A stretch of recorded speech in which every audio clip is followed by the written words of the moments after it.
Yeah, you can already start to feel that tightening up. I mean, definitely, that was, I don't even know, that was nice and speechless, honestly. That was really nice. Yes, bring the head back. Woo! Nice. That one's awesome. That was good. Yes. Good. And keep it just like that. Down. Yes. Yes. There. Yes, sir. Wow. Yeah.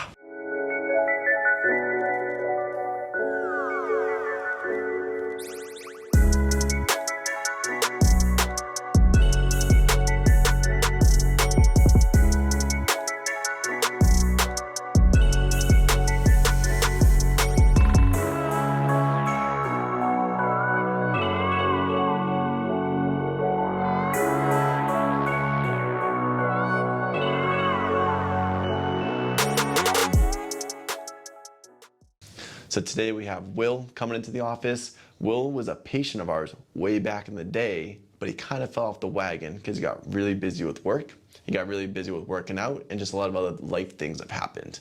But luckily he comes in today because he's been working out a ton, lifting heavy weights, where he's been doing a ton of, deadlifting, squats, all those big exercises.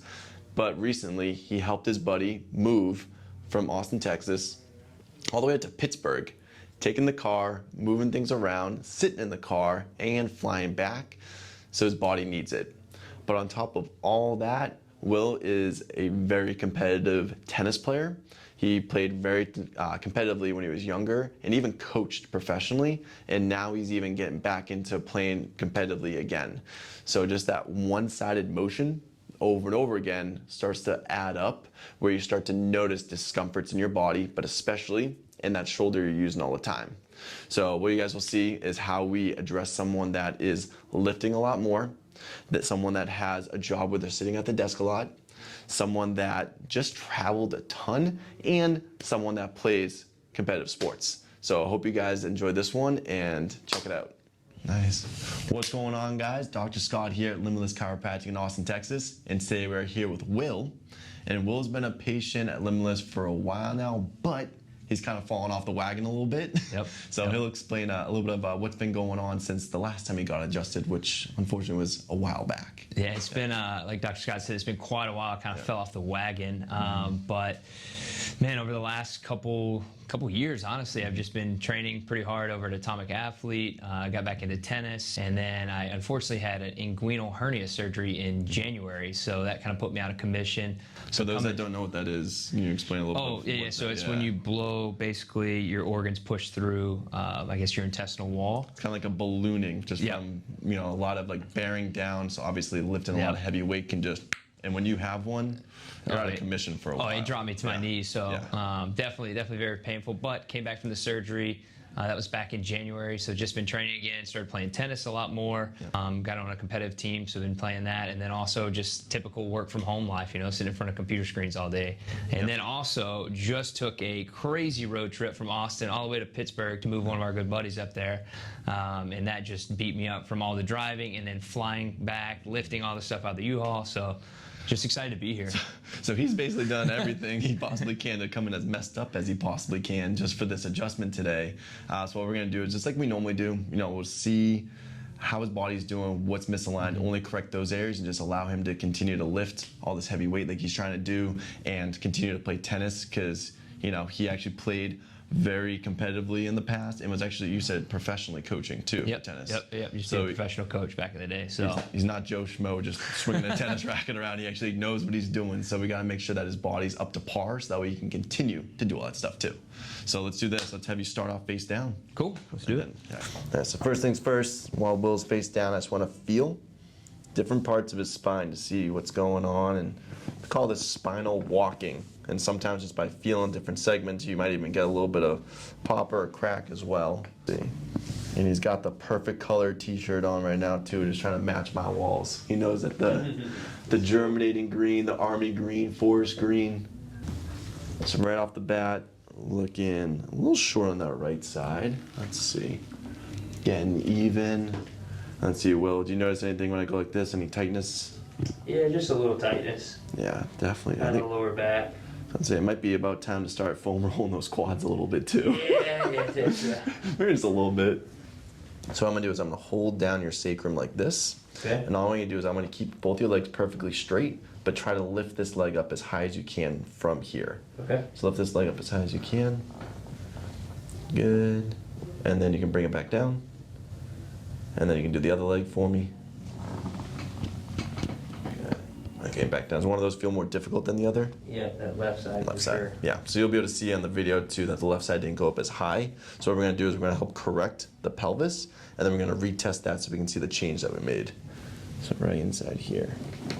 Yeah, you can already start to feel that tightening up. Nice. Yes, sir. Yeah. Beautiful. Now let's have you go to the other side for me, please. Yes, sir. Right there.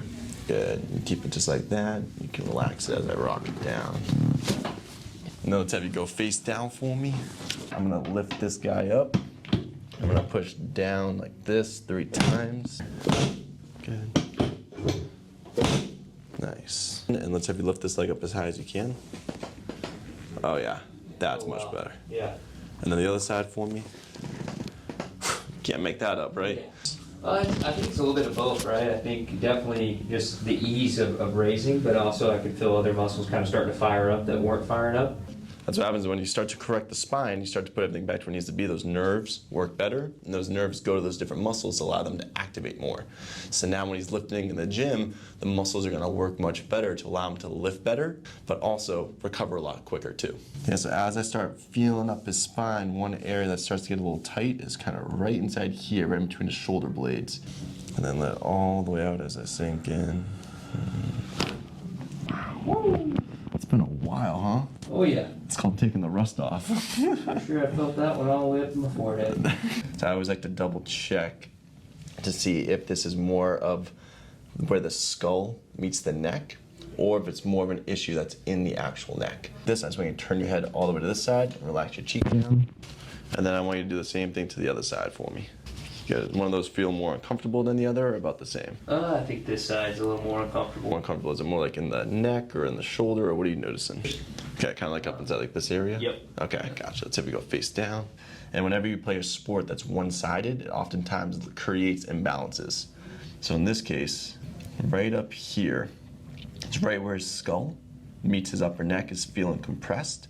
When that happens, it starts to affect everything else all the way down. And then what I'm gonna have you do is let me have you turn your head all the way to the left side. So what my arm is doing is pretty much acting like a fulcrum, where all I do is as I kind of go up this way, you should even start to feel a little bit of decompression right up here. Head back. Oh, nice. That one's awesome. That was good. Yes. How would you describe that? Oh man, refreshing. I mean, definitely that was, I don't even know, that was nice and speechless, honestly. That was really nice. We call that one the drooling adjustment, because when that happens, you start drooling right away. Pretty sure I'm drooling at this moment. That's why we got the face paper. What I can start to feel is the lower part of the neck, right inside here. Yeah, so when I push this way, it's pretty easy. When I push this way, it's almost more locked up. I don't know if you can feel that too. I can, definitely. Yeah. So what I'm gonna do for this one is you keep your head relaxed, and I'm just gonna bring your head over to the opposite side, kind of like this. Yes, sir. Wow. Yeah. Yeah, that felt great. Beautiful. So this is also one of everyone's favorite adjustments called the bear hug. Basically, it's a way of bringing you from working at your desk like this for hours a day, just being more open and allowing your heart to be open too. So for this one, nice big hug like this. Yes. We'll be right in there. Good. So you take a breath in, and then all the way out. Shoulders relax. That was a thick one. And then you can open up nice and wide like that. Yes, sir.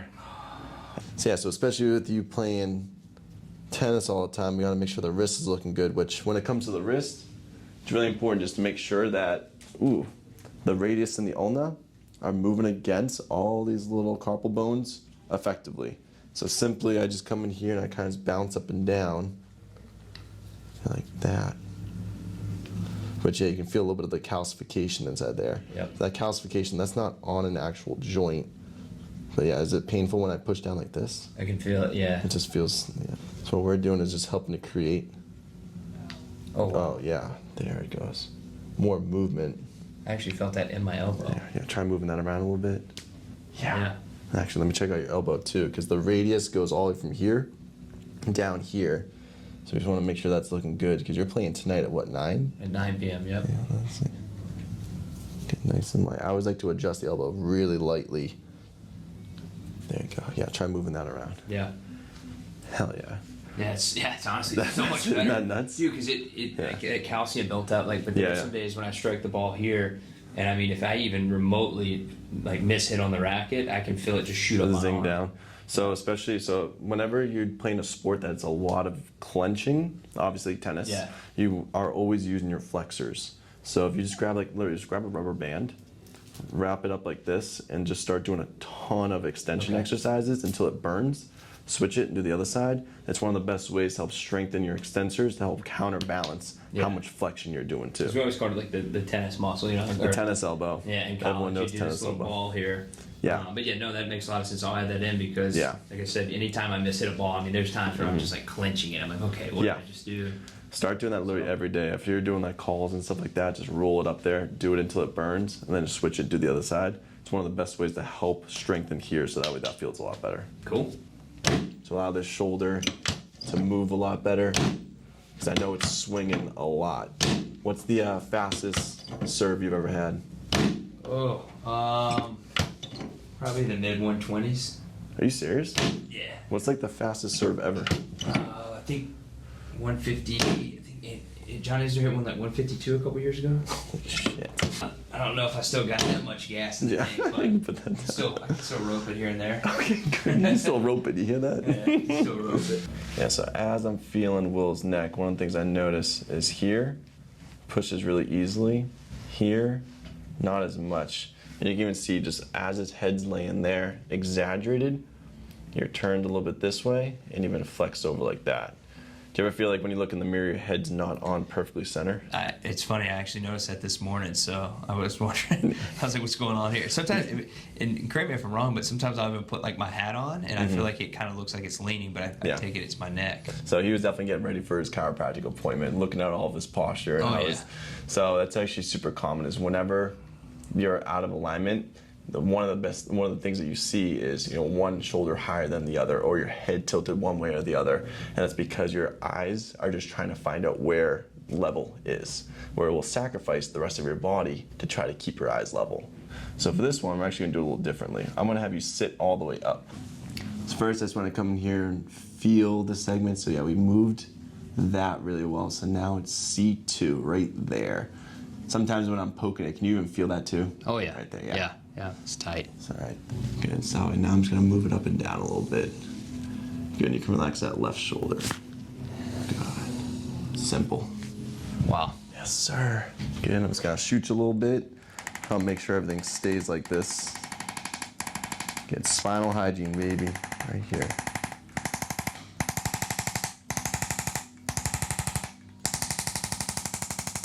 So first adjustment, a long time, definitely much needed. What would you tell to other athletes out there or people that have been putting chiropractic off for too long? And I'd say go see Dr. Scott. I mean, seriously, I think one thing we forget to do as athletes is we train, and sometimes that overlaps with taking care of our body and taking care of when our body's telling us, hey man, like you need to slow down or you need to go get fixed or checked up. So I would say come see this guy more often. It's something I'm planning to do after this as well, just because I need maintenance and I can go ahead and tell you what happens in here is going to help with my performance, not only on the tennis court, in the gym, but also just in my day-to-day life. So that's what I would tell any athlete, and I appreciate you, Doc. Hey, it's a sliding scale. The more you start to perform, the more you also need to recover.